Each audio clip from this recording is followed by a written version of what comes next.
Hello बच्चों, welcome back to my channel teaching tips. कुछ बच्चों की रिक्वायरमेंट थी कि सर वो बोंकू बाबूस फ्रेंड का जो तो है हिंदी बता दीजिए। तो मैंने कहा कि चलो एक दिन ये भी बता देते हैं बच्चों को। तो ध्यान से सुनिए, ये सत्यजीत रे की कहानियों में से एक है। ये इसमें लिखा है, no one had ever seen Bonku Babu get cross.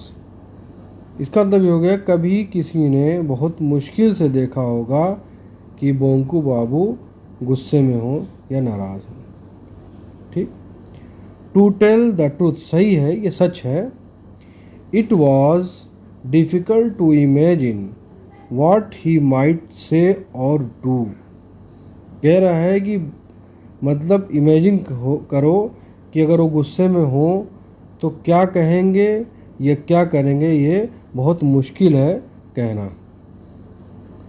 If, यदि, one day he did get angry, अगर वो किसी दिन नाराज़ हो गए या क्रोधित हो गए।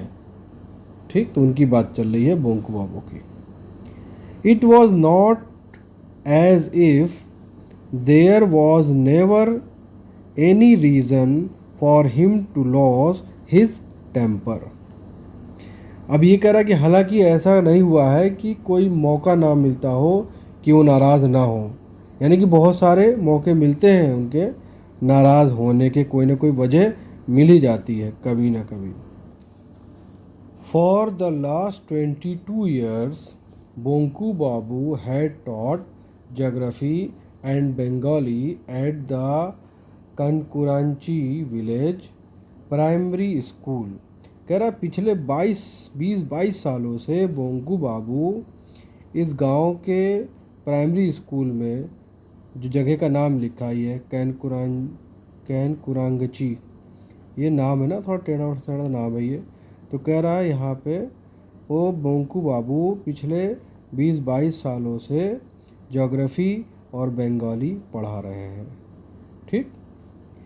एवरी ईयर, हर साल, a new batch of student replace the old one, but old or new.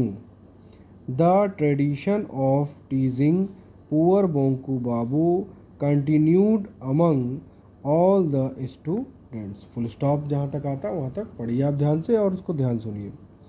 अब कह रहा हर साल वही प्रक्रिया होती है स्कूलों में। क्या होती है भाई, नया बैच आता है, पुराना चला जाता है, उसके जहाँ पे कोई और आता है, तो ये तो एक परंपरा चलती रहती है। तो कह रहा उसी में लिखा है कि द ट्रेडिशन ऑफ टीजिंग।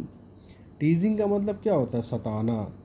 यानी बोंकू बाबू बेचारे, लिखा है बेचारे बोंकू बाबू को ये हमेशा हर साल जो यही होता है, उन बच्चों के द्वारा यानी उन छात्र छात्राओं के द्वारा उन्हें सताया जाता है। Some drew his cartoon on the blackboard. कुछ जो है उनके चित्र बना देते हैं कार्टून टाइप के, मतलब बोर्ड पर। अदर्स, कुछ put glue on his chair, कुछ जो है उनके चेयर पे ग्लू डाल देते हैं। और on the night of Kali Puja they lit a chasing rocket and set it off right behind him. Full stop आ गया। फिर क्या करते हैं, कह रहा है कि कुछ जो है वो जो पूजा पाठ होता है, जब दिवाली टाइप का फेस्टिवल होता है, तो उनके पीछे रॉकेट छोड़ देते हैं। देखा होगा अक्सर फिल्मों में आपने, टीचरों के पीछे कैसे पटाखे उटाखे छोड़ देते हैं किसी को ऐसे बेवकूफ़ बनाने के लिए, तो वो कर देते हैं। यानी ये हरकतें बच्चे करते रहते हैं उनके साथ। Bonku Babu did not get upset by any of this, लेकिन कह रहा है बोंकू बाबू इन सब चीज़ों से वो नाराज़ नहीं होते थे, यानी उनके अंदर पेशेंस बहुत था, वो अपसेट नहीं होते थे।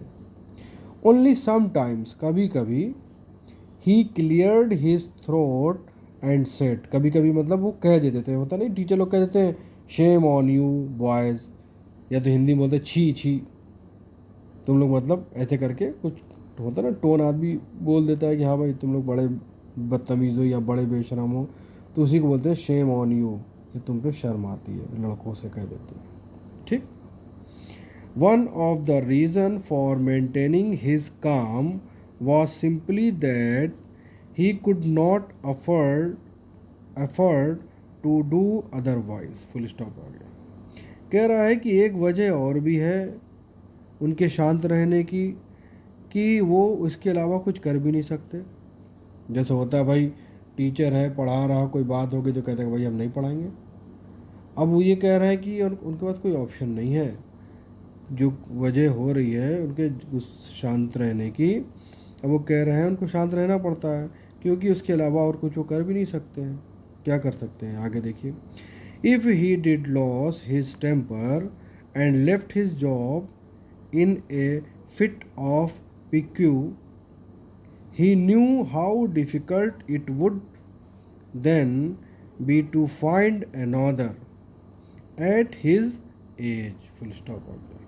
अब आप समझ गए होंगे, कुछ बच्चे तो समझ गए होंगे क्या कहना चाह रही है। कह रहा है कि अगर वो गुस्से में हो जाते हैं और अपनी नौकरी छोड़ देते हैं कुछ उल्टा सीधा बोल करके, तो अब कह रहा है ये जो उम्र चल रही है उनकी, अब मतलब थोड़े एजेड हो गए हैं वो, कह रहा इस उम्र में अब उनका ये नौकरी छोड़ना सही नहीं रहेगा। खर्चा पानी कैसे चलेगा। अब इस उम्र में कोई और नया टीचर, ओल्ड टीचर तो रखेगा नहीं।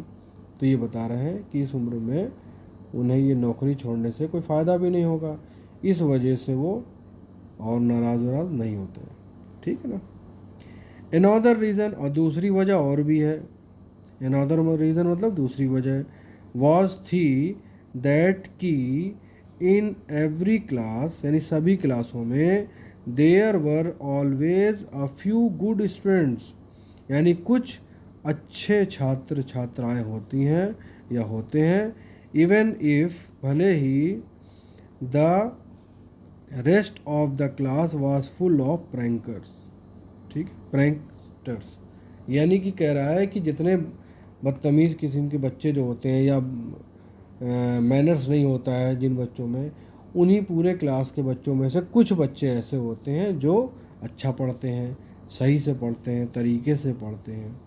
तो कह रहा teaching his handful of good boys was so rewarding that to Bonku Babu that alone made life as a teacher worth living.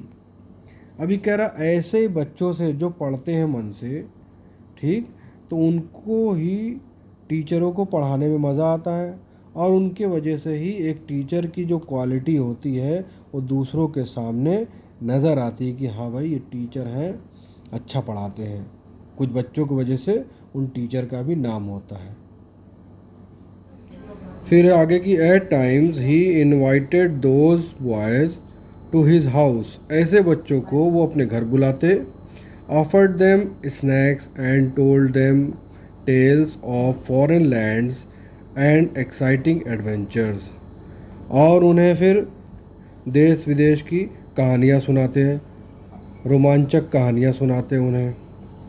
फिर कह रहा है he told them about life in Africa, Africa की कहानी सुनाते। The discovery of North Pole, उत्तरी ध्रुव की कहानी सुनाते। The fish in Brazil that ate human flesh and about Atlantic, फिर एक वो है ब्राज़ील की आदमखोर मछली, उसकी कहानी सुनाते। अटलांटिस की कहानी सुनाते, जो एशिया की वो है कॉन्टिनेंट्स। फिर तो है समुद्र के गर्भ की जो कहानी सुनाते हैं उन्हें कि उसके अंदर क्या है कैसे है।